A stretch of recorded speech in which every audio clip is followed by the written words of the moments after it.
দারুণ দেখা আপনার পরে ফিরে আসুন তুমি আপন ঘরে, দিনের আলো তুমি ছড়িয়ে দিতে চলে গেলে মদিনায় মক্কা ছেড়ে। হে রাসূল তোমাকে ভুলি আমি কেমন করে, হে রাসূল তোমাকে ভুলি আমি কেমন করে। হাজারো ব্যথা বেদনার পরে ফিরে আসুন তুমি আপন ঘরে, দিনের আলো তুমি ছড়িয়ে দিতে চলে গেলে মদিনায় মক্কা ছেড়ে। হে রাসূল তোমাকে ভুলি আমি কেমন করে, হে রাসূল তোমাকে ভুলি আমি কেমন করে।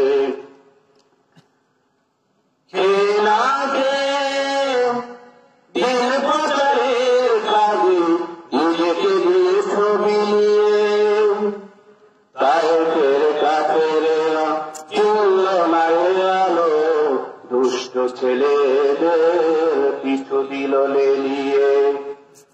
কে না কে দিন প্রচারের কাজে নিজেকে দিয়ে ছবি নিয়ে তায়েফের কাফেরেরা চলল না সে আলো, দুষ্ট ছেলেদের পিছু দিল লেলিয়ে। পাথরের আঘাতে কত বিক্ষত হয়ে সারা শরীর থেকে রক্ত ঝরে। হে রাসূল তোমাকে ভুলি আমি কেমন করে, হে রাসূল তোমাকে ভুলি আমি কেমন করে। ধলামুলগাঁও উত্তরপাড়া ফেরিঘাট পন্থে জানার মসজিদের উদ্যোগে আজকের আয়োজিত সভার সম্মানিত সভাপতি সাহেব আব্দুর রহমান হাফিজ চৌধুরীর দামাত বরকাতুহু এবং সহসভাপতি এবং যারা আমন্ত্রিত উলামায়ে কেরাম রয়েছেন এবং আমার সামনে বসা উপবিষ্ট ইসলাম প্রিয় দিনদার ইমানদার মুসলমান ভাইয়েরা, পর্দার অন্তরালে অবস্থানরতা অত্যন্ত শ্রদ্ধেয় মা বোনেরা, সর্বপ্রথম সেই মহান আল্লাহ তাআলার দরবারে কালিমাতুশ শুকর আদায় করছি যে মহান মালিক আমাদেরকে সর্বোপরি সমস্ত রোগ শোক বালা মুসিবত থেকে, গুনার কাছ থেকে, অশ্লীল বেয়াপনা, সর্বপ্রকারের কাছ থেকে, গুনার কাছ থেকে পার করে এই এক মজমার মধ্যে আসার তৌফিক দান করেছেন। সেই জন্য সকলে কণ্ঠ ছেড়ে সকলে দিন থেকে আদায় করে আলহামদুলিল্লাহ। আরেকটু জোরে বলি আলহামদুলিল্লাহ। আল্লাহ তুমি এই মাহফিলকে কবুল করে নাও, সকলে বলে না আমিন।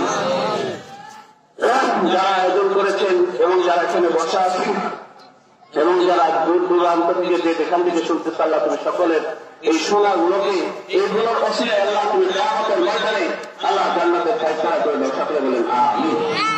সম্মানিত হাজিরিন, আল্লাহ পাক রব্বুল আলামিন এই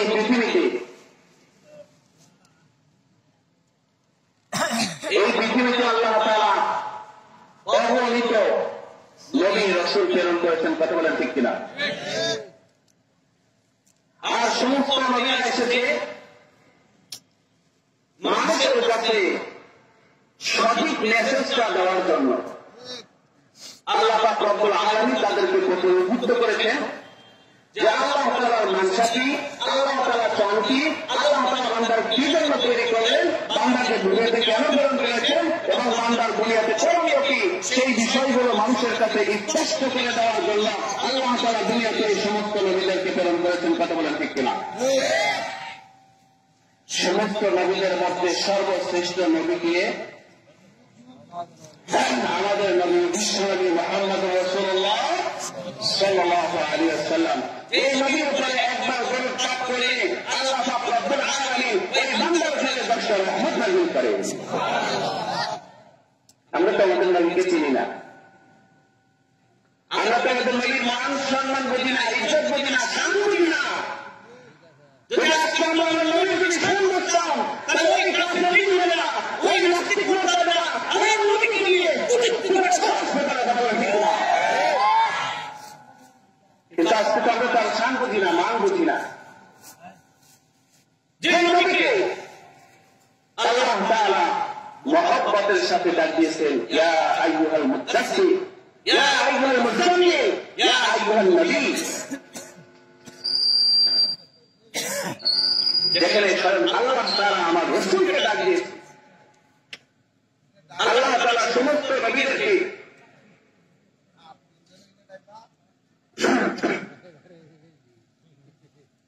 ওনার কাছে জিবরাইল আলাইহিস সালামের মাধ্যমে সমস্ত আহকামগুলো প্রেরণ করেছেন। কিন্তু আমার রাসূলকে আল্লাহ তাআলা এত মহব্বত করেন, এত ভালোবাসেন যে আমার রাসূলকে আল্লাহ তাআলা সাতম আসমানের উপরে উঠাইয়া, আরশের মধ্যে উঠাইয়া, আল্লাহ পাকের সামনে নিয়ে রাসূলের সাথে মুআমালা করেছেন। সুবহানাল্লাহ, রাসূলের সাথে সাক্ষাৎ করেছেন, রাসূলকে মেহমান হিসেবে নিয়ে গেছেন। আল্লাহু আকবার। কেমন নবী ছিলেন?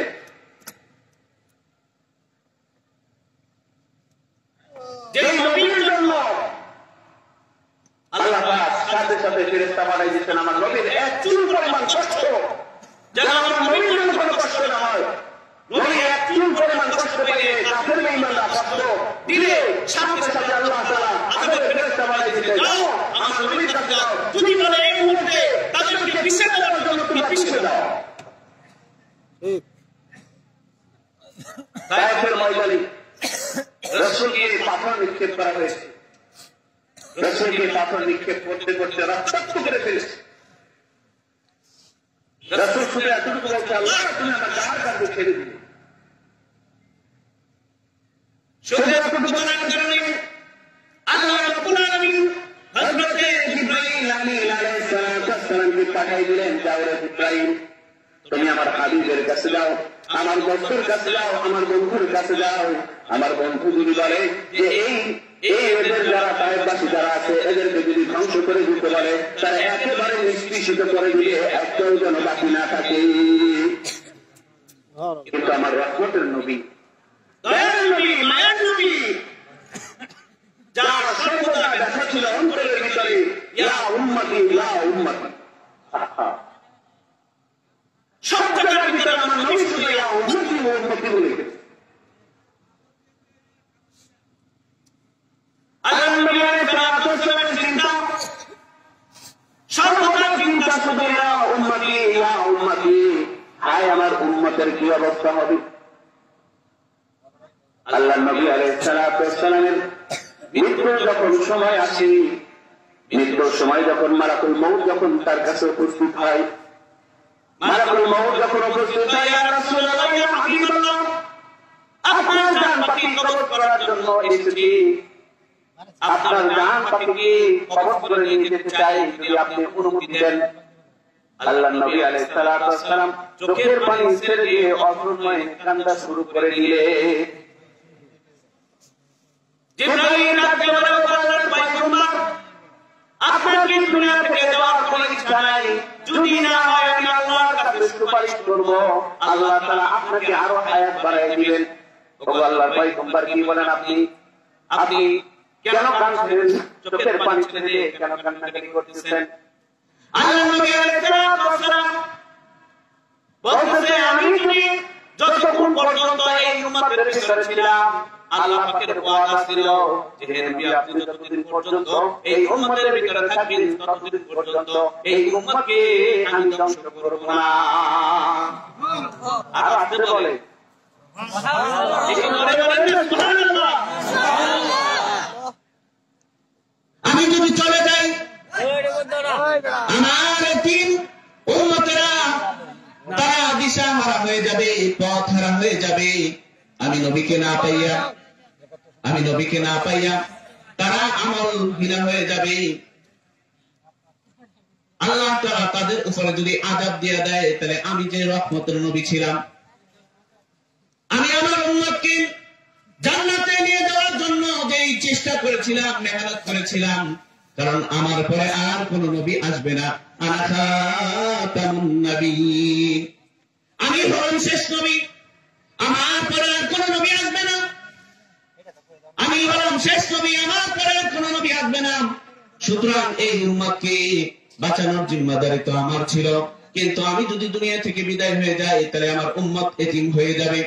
আমার উম্মত কার কাছে যাবে? সেই জন্য আমি চোখের পানি ছেড়ে দিয়ে আমি কাঁদতেছি। এর মাইকের আওয়াজ নাই, কি মাইকে তো পচা মাইক নিয়েছে, কোথায় মাইকের আওয়াজ বসিয়ে দিতেছে? সবগুলো দোনোটা বন্ধ করে মাইক চালু করে দেন, যত স্পিড আছে দেন। চালু করো না তো, মাইকটা বন্ধ হয়েছে। আলোচনা করুন, আলোচনা একজন বক্তা আলোচনার জন্য সর্বপ্রথম যে জিনিসটা দরকার ছিল মাইক। মাইক যত বলা হবে আলোচনা, আলোচকের তত আলোচনা শুরু করতে হবে।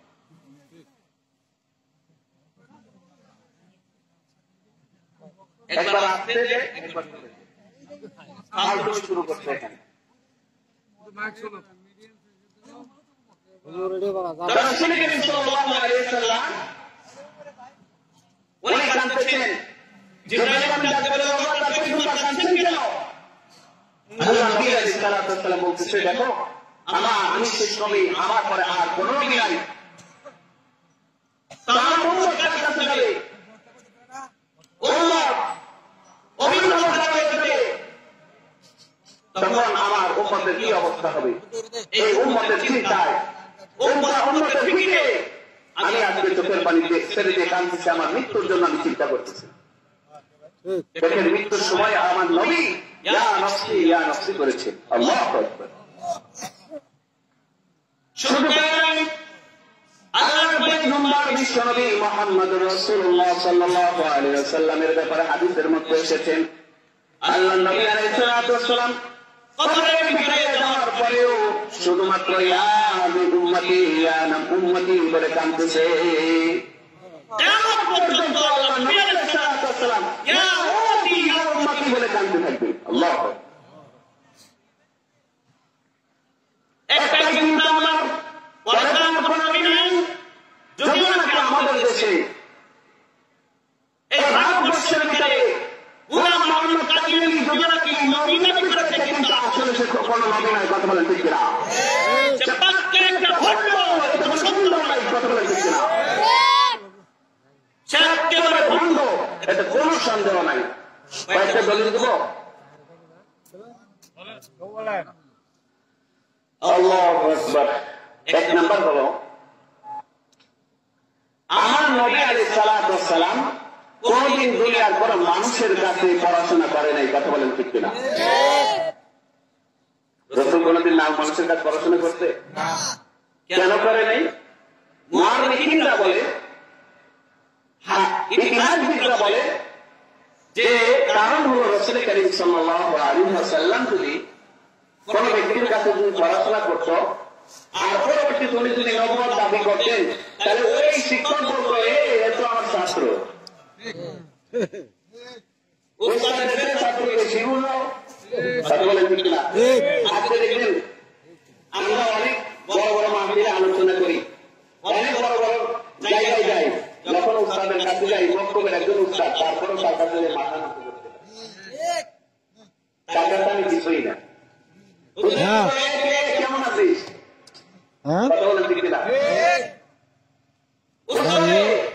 উস্তাদের কাছে গেলে আমার সব বেড়াগিরি সব শেষ।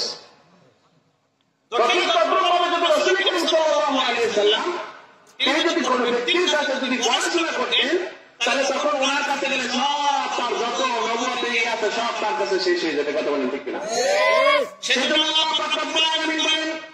আমার নবীকে আমি দুনিয়ার কোন মানুষের কাছে এলেম শিক্ষা দেই নাই, সরাসরি আমি জিবরাইল আমিন আলাইহিস সালাতু ওয়াস সালামের মাধ্যমে আমি স্বয়ং আল্লাহ তাআলা আমার রাসূলকে শিক্ষা দিয়েছি।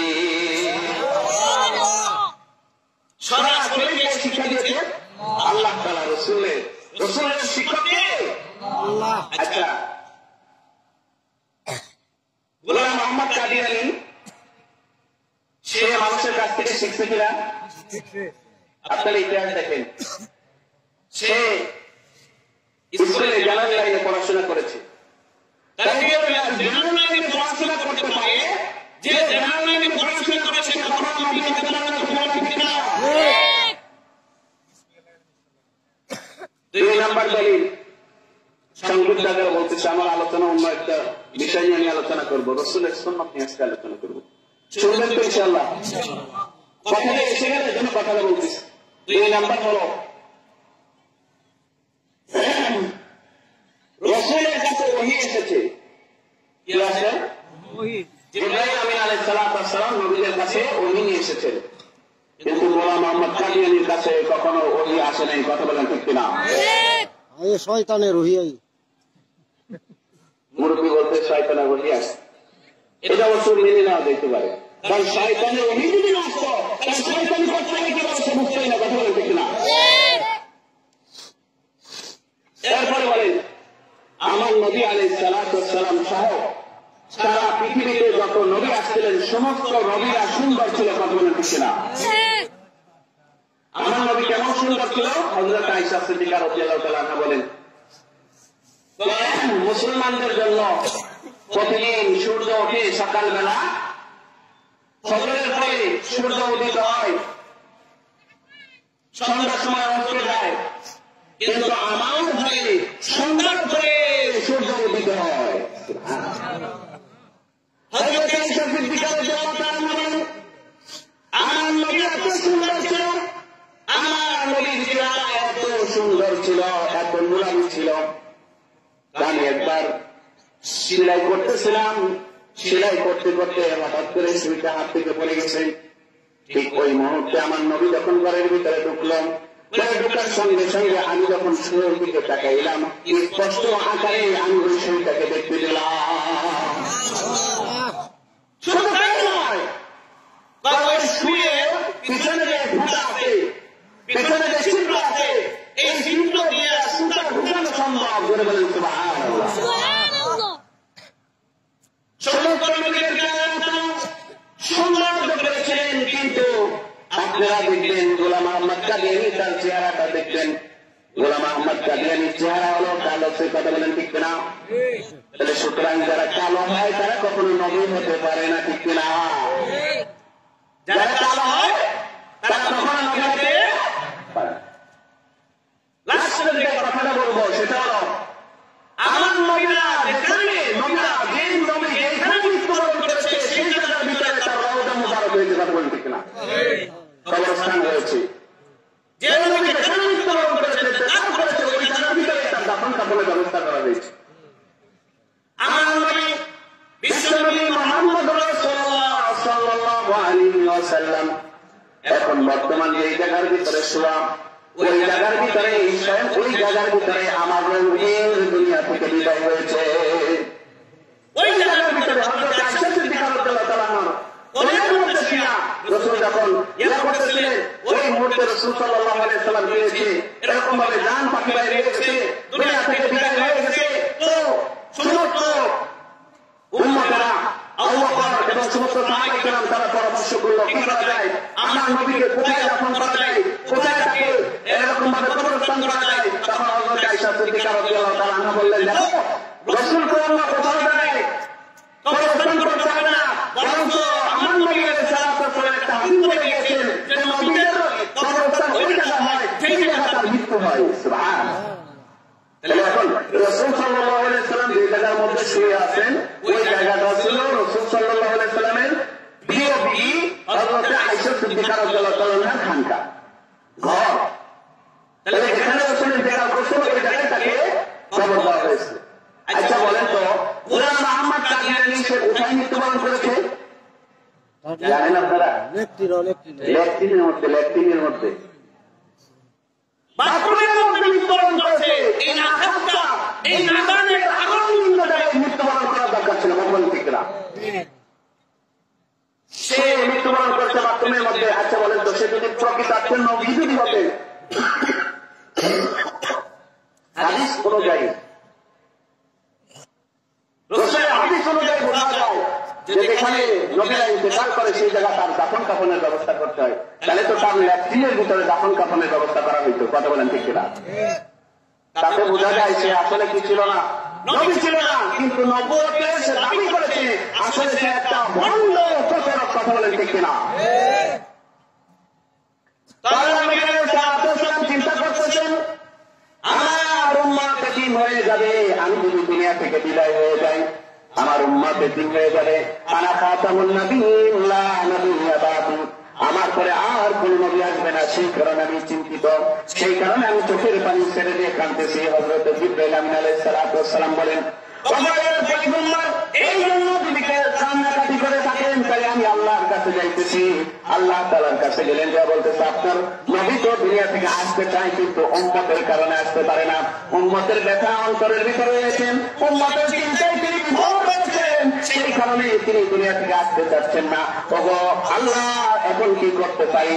আল্লাহ তাআলা বলেন, আল্লাহ তাআলা বললেন, হে জিবরাইল তুমি যাও আমার দোস্তকে বলো, আমার হাবিবকে বলো, আজ থেকে আমি তার উম্মতের জিম্মাদারি নিয়ে নিলাম। রসুলকে এসে যখন এই কথা বলছে, রসুল আর চিন্তা করলেন না আমার টেনশন নাই, যেহেতু আমার টেনশন ছিল আমার উম্মতের অভিভাবক কি হবে, যেহেতু আমার উম্মতের অভিভাবক স্বয়ং আল্লাহ, তাহলে আমার এখন টেনশন নাই, এখন আমাকে নিয়ে যেতে পারবো। কিয়ামতের ময়দানে যখন সমস্ত নবীরা ইয়া নাফসি ইয়া নাফসি করতে থাকবে, ওই সময় আমার নবী তিনি শুধু ইয়া উম্মতি করতে থাকবে। এমন দয়াল নবী, এমন দয়াল নবী আর কোথায় পাবে? এমন দয়াল নবী আর এমন দয়াল নবী আল্লাহ তাআলা আমাদেরকে দান করেছিলেন।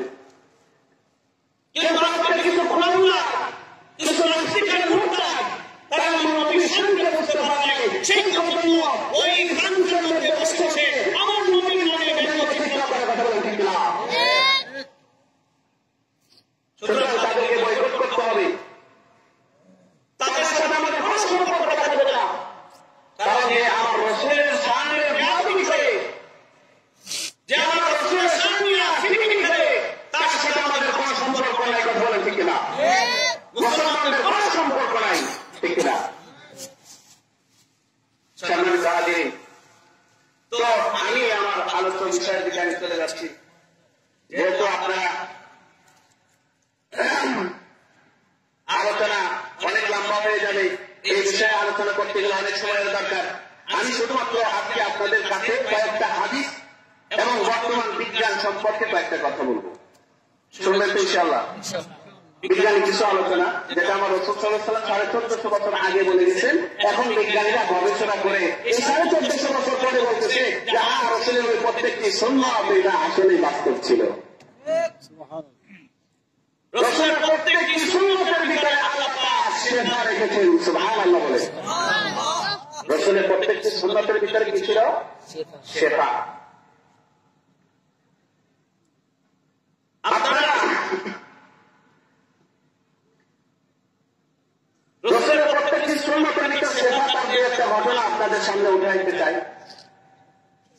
রাসূল সাল্লাল্লাহু আলাইহি ওয়াসাল্লাম মিসওয়াক করতেন কিনা?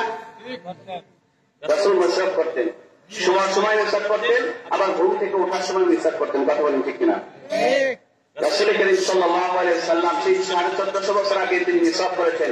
আজকে বর্তমান ডাক্তাররা তারা গবেষণা করে দেখেছে যে মানুষ যখন খাবারগুলো খায়, খাবারগুলো খাওয়ার সাথে সাথে তার মুখের ভিতরে এক প্রকারের জীবাণু সেই মুখের ভিতরে জায়গা কি করে আটকাই থাকে। যতক্ষণ পর্যন্ত সে বিনাশ কিংবা নিঃশ্বাস যতক্ষণ পর্যন্ত না করবে এই জীবাণুগুলো মরে না। এই জীবাণুগুলো আটকানো থাকে, রাত্রেবেলায় বেশি এই জীবাণুগুলো দাঁতের মধ্যে ক্ষতি করে, কারণ মুখটা সারাদিন বন্ধ থাকে, রাত্রে যখন সারাদিন খোলা থাকে কথাবার্তা বলতে থাকে, কিন্তু যখন রাত্রেবেলা ঘুমিয়ে যায় তখন মুখটা বন্ধ থাকার কারণে মুখের ভিতরে জীবাণুগুলো বেশি অ্যাটাক করে, বেশি আক্রমণ করে। রাসূল করিম সাল্লাল্লাহু আলাইহি ওয়াসাল্লাম শোয়ার সময় কি করতেন? মিসওয়াক করতেন। এই জন্য আমাদেরকেও এখন বর্তমান বিজ্ঞানীরা তারা বলে যে তোমরা রাত্রের সময় এরকম ভাবে কি করবা, ঘুমানোর আগে মিসওয়াক কিংবা তোমরা বিরাজ করবা। কথা বলেন ঠিক কিনা? দেখবেন টিভির মধ্যে অ্যাড দেয় ছোট ছোট বাচ্চাদের, এই তুমি সারাদিন করে কি করছো, এখন ঘুমাইতে গেলে আসো মিসওয়াক করে ঘুমাও, বিরাজ করে ঘুমাও। কথা বলেন ঠিক কিনা? যদি নাকি তারা তাদের পেস্টের অ্যাডভাইস দেয়, কিন্তু এই অ্যাডভাইসের ভিতরেও বোঝা যায় এই অ্যাডভাইসটা কেন দিয়েছে, বিজ্ঞানীরা বলেছে, গবেষকরা বলেছে, সেই কারণে তারা এদের অ্যাডভাইসে বাদ বলেন, ঠিক না?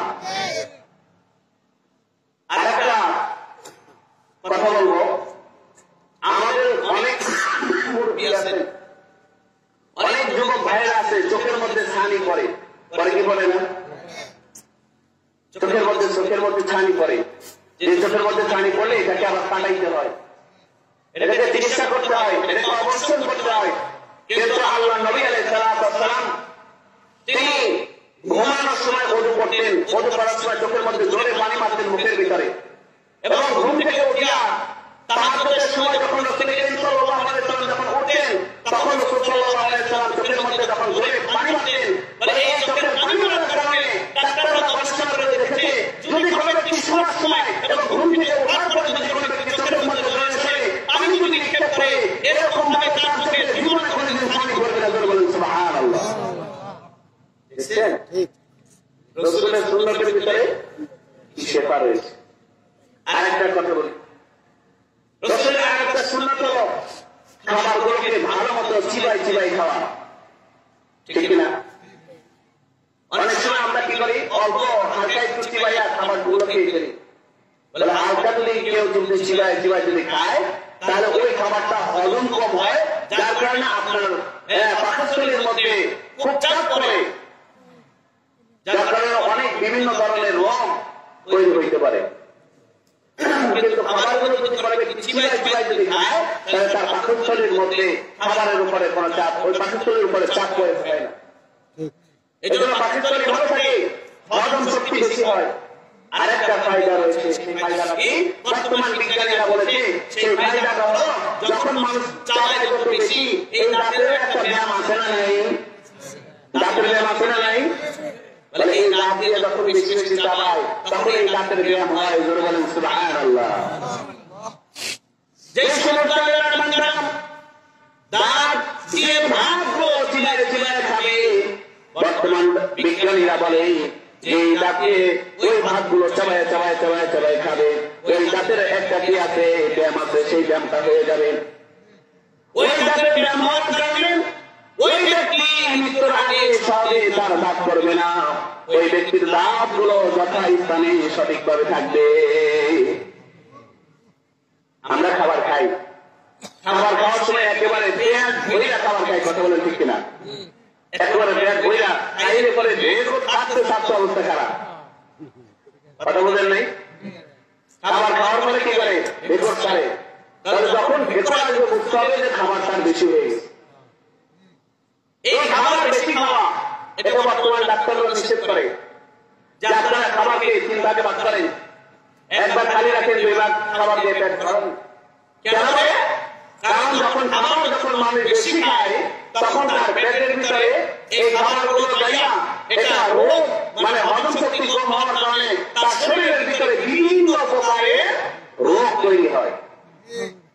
এই জন্য খাবারকে কি করতে হবে, খাবার নিয়ম মাফিক খাইতে হবে।